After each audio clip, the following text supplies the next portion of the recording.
The snow had not stopped since dawn. What began as a quiet flurry had turned into a white wall of chaos. Inside, an old woman named Margaret Hale moved slowly between the table and the window, her gray shawl wrapped tight around her shoulders. She had lived alone for years, ever since her husband passed. Her life was simple: mornings with black coffee, afternoons with a book, and evenings beside the fire.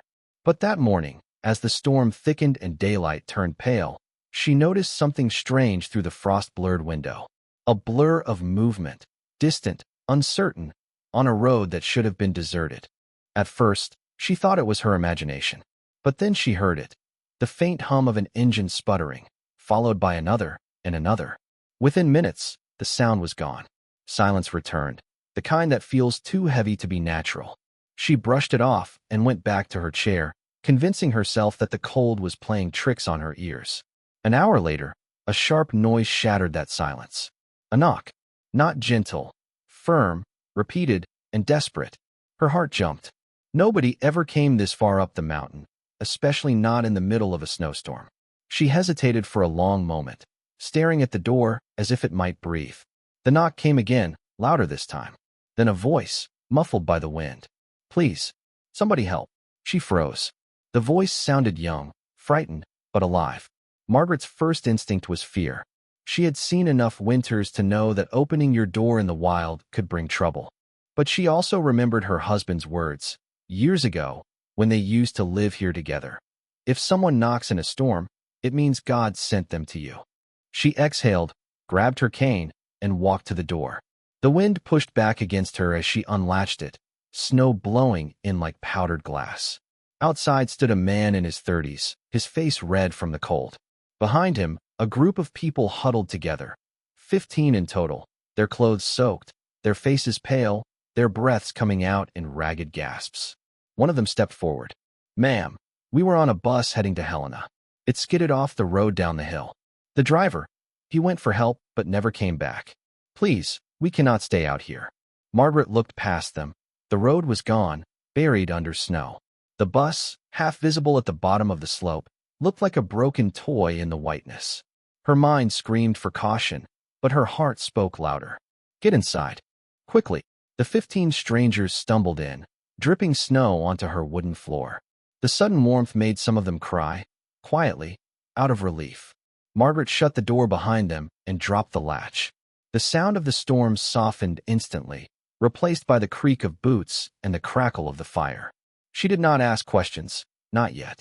She moved with purpose, adding logs to the fire, pulling blankets from an old chest, and filling her kettle. The strangers thanked her over and over, but she waved it off. "Sit by the fire before you freeze solid," she said firmly.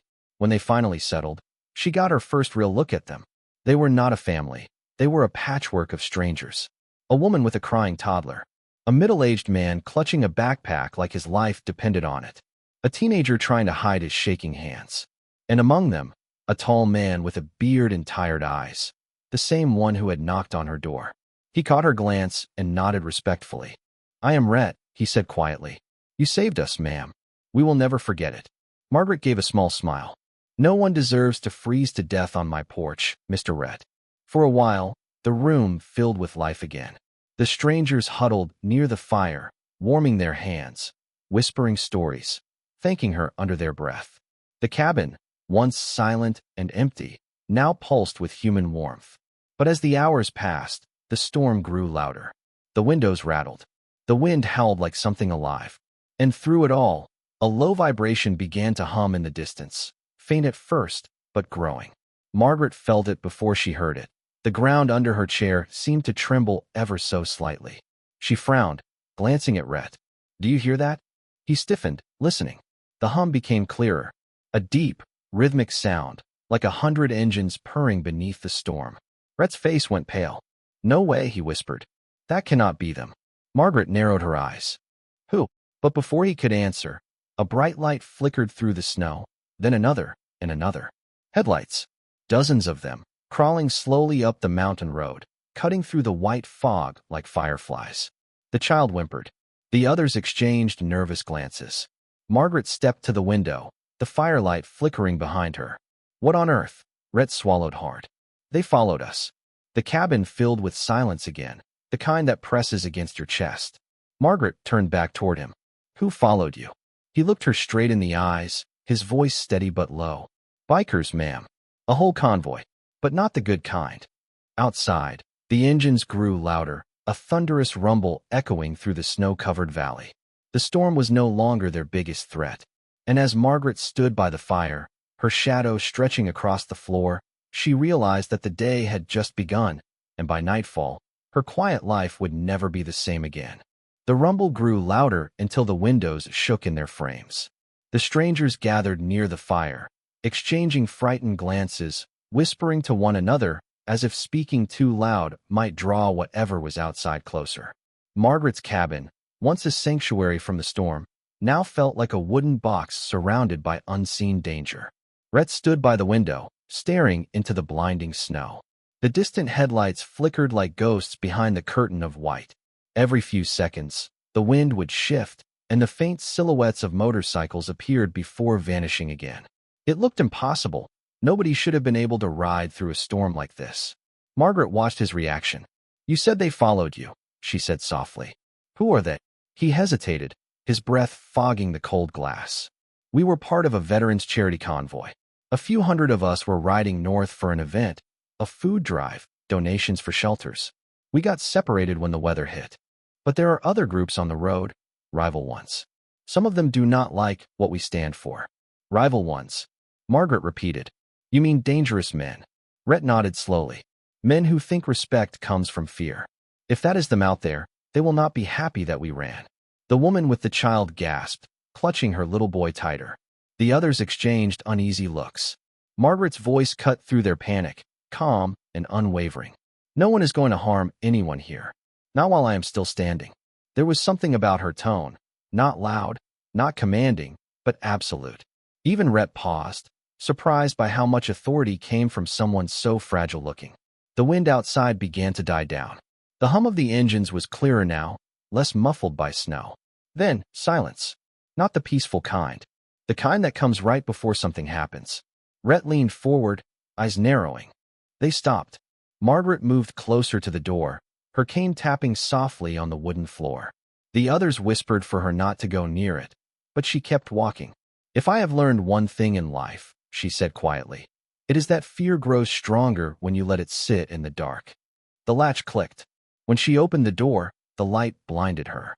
Snow reflected the gray daylight, and the wind howled through the gap. At first, all she could see were shadows, hundreds of them, lined across the road.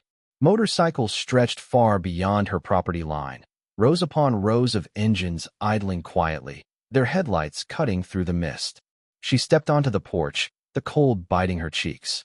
The first row of riders stared back at her, leather jackets, patches glinting with frost, faces wrapped in scarves and goggles. She could not see their eyes, but she felt them, all of them, watching her. One rider dismounted and walked forward. He was massive, broad shoulders, beard stiff with snow, his jacket marked with symbols that meant nothing to her, but everything to Rhett.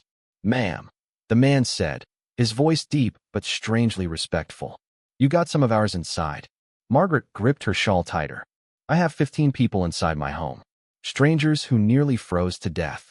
If they are yours, you should be grateful they are alive. The man blinked, clearly not expecting defiance. Behind him, a few others chuckled. One shouted, She has more guts than half of us, and laughter rolled through the group like thunder. The leader smiled faintly. You are braver than most, ma'am. But it is not guts I am here for. I came to find out why my brother's trackers led us here. Rhett appeared in the doorway behind her, his voice steady. Because you left us behind, Jack. The big man turned, eyes narrowing. Recognition flashed across his face. Then he grinned. Well, I'll be damned. You made it. Margaret looked between them, confused. You know each other? Rhett nodded. That's Jack, our president. He leads the convoy. Jack glanced at her, and then back at the rows of bikes behind him. You saved them, ma'am, he said quietly. All of them. Margaret's voice softened. I only opened a door. He shook his head. Sometimes, ma'am, that is all it takes to change the world. Behind him, engines began to rev one by one, not in chaos, but in rhythm. Hundreds of them, synchronized like a heartbeat echoing through the mountains. It was not the sound of threat. It was the sound of gratitude. The snow glistened under the weak daylight, and the storm finally began to break. The riders stood silently, heads bowed toward the cabin in respect. Margaret could hardly breathe. Tears formed in her eyes as the sound of the engines rolled across the valley, bouncing off the hills like thunder made of steel. Inside the cabin, the 15 strangers watched from the window. Men, women, and that small boy who whispered to his mother, "Mom." They came for her. She smiled through tears and nodded. "Yes, baby, they came for kindness." When the engines quieted, Jack turned back to her. "You got enough food in there, ma'am?" Margaret chuckled softly. "Not for 800 bikers, if that is what you are asking." He laughed, deep and hearty. "Don't worry about that. We brought our own." Within minutes, the riders unpacked crates from their trucks, food, blankets, fuel. Some began clearing snow from her porch. Others stacked firewood against the wall. One even fixed the broken window pane beside her stove. Margaret stood speechless. In all her years, she had never seen men move with such quiet purpose. Every action was wordless respect. They worked like they were building something sacred. When Jack finally turned back to her, he said, "You showed us what family looks like. Now we will make sure the world remembers it." She could not answer. Her throat was tight with emotion. The 15 strangers who had been lost the night before now stood side by side with the bikers who had found them. It was no longer a story about a storm or survival. It was about something far greater. And as daylight broke fully across the mountains, the sight was almost unreal. 800 motorcycles glinting like black diamonds in the snow, an old woman standing in front of them, her cabin glowing behind her like the heart of winter itself. But she had no idea yet that by the next sunrise, her face would be known across America. The woman who opened her door when the world was cold and reminded everyone that compassion still roars louder than any engine. By midday, the storm had finally cleared. The snow still fell, but softer now, drifting lazily from the bright sky. The mountains that had looked cruel and gray at dawn were now painted in white and gold. Steam rose from hundreds of exhaust pipes as the bikers gathered outside the small cabin that had become the center of the world for a single day. Margaret Hale stood on her porch, her shawl fluttering gently in the breeze. She could hardly believe what she was seeing. The same quiet valley that had once been home to only her and the wind now shimmered with chrome and color. Lines of motorcycles stretched down the road for nearly a mile, each one shining beneath the pale sun.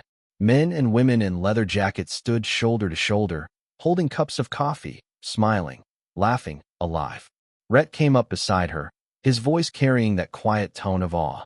"You have no idea what you just did, ma'am." Margaret smiled faintly. "I only did what anyone should do." He shook his head. "No, you did what most people would not. These men ride through hundreds of towns, and they do not get this kind of welcome. People see the jackets, the noise, and they lock their doors. But you opened yours." Margaret looked at him, her blue eyes clear in the cold. Maybe they just forgot what kindness looks like. Down by the road, Jack was giving instructions.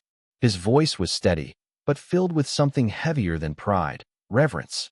"Nobody leaves till she's got enough to last her a year," he barked. The bikers responded instantly. Within minutes, a chain formed. Men and women passing boxes of food, medicine, and supplies from truck beds to the porch. Canned goods, firewood, fresh clothes. One man even set down a generator wrapped in a tarp. Margaret tried to protest. "You do not need to do this," Jack interrupted with a grin. "You gave my brothers a second chance at life, ma'am. Let us give you a little comfort in return." She covered her mouth with her hand, trying to steady her breathing. She had spent years believing she was forgotten by the world, a widow living at the edge of nowhere. But now, in this moment, she was surrounded by 800 strangers who treated her like family. The little boy she had sheltered that night ran up the porch steps and tugged at her hand. "Miss Margaret," he said softly, "are they angels?" She looked down at him, then at the sea of bikers whose jackets flapped in the wind, their engines rumbling low like thunder under the earth. "Yes," she whispered, "the kind that ride steel wings instead of white ones." The boy smiled, his eyes wide with wonder. As the day went on, people began to arrive from nearby towns, drawn by the echo of engines. Journalists, neighbors, travelers, they came with cameras and microphones, asking who she was and what had happened here. Margaret did not know what to say. She had no story prepared, no rehearsed lines. She simply told the truth. "They knocked," she said, her voice calm. "So I opened the door." The news spread faster than the storm ever had. By evening, her name was everywhere, the guardian of the blizzard. Photos of her standing before the endless line of bikes flooded social media. A single image, an elderly woman wrapped in a shawl, her porch surrounded by leather-clad riders, became a symbol of something people had nearly forgotten: kindness without condition. Reporters asked her what she had felt in that moment. She answered honestly, "I felt human again." That night, as the bikers packed up their supplies and prepared to ride out, Jack walked up the porch one last time. He handed her a small box wrapped in black cloth. "This is from the brothers," he said. She unwrapped it carefully. Inside was a metal patch, their emblem, hand-engraved with her initials, MH, and the words, "Honor rides with you." She touched it as though it were made of glass. "I cannot wear this," she said softly. Jack smiled. "You already do, ma'am. You earned it the second you opened that door." They stood there for a long moment, a silent understanding between two people from worlds that should never have met, yet somehow did. When Jack finally gave the signal, hundreds of engines roared to life at once. The valley shook with the sound, a deep, resonant thunder rolling through the mountains. Margaret stepped down from the porch, standing at the edge of the snow as they began to move. Row after row, the bikers rode past her, raising their hands in salute. Some nodded, some smiled. A few had tears frozen to their beards. Rhett was among the last to leave. He stopped beside her, engine idling. "You take care of yourself, ma'am." She smiled. "And you keep doing what you do, helping people remember who they are." He revved the engine lightly, then said, "They will never forget you." And then he was gone, swallowed by the long silver trail of motorcycles winding down the mountain road like a living river of steel. When the last sound of engines faded, the silence returned, but it was a different kind of silence now. Not lonely, not empty, just peaceful. The sun was setting, painting the snow in gold and rose. Margaret stood there, her breath visible in the cold air, the patch in her hand catching the last light of day. She looked up at the sky and whispered, "Thomas, you were right. When someone knocks in a storm, it is not by chance. It is by purpose." She turned back toward the cabin, her heart light for the first time in years. Later that night, sitting by the fire, she could still hear it. Faint, distant, the echo of 800 engines rolling together like a heartbeat across the world. And she smiled, knowing that somewhere out there, those riders were still carrying her kindness with them. Because sometimes, one act of humanity can ignite thousands more. Sometimes, the smallest light in the storm is enough to guide everyone home.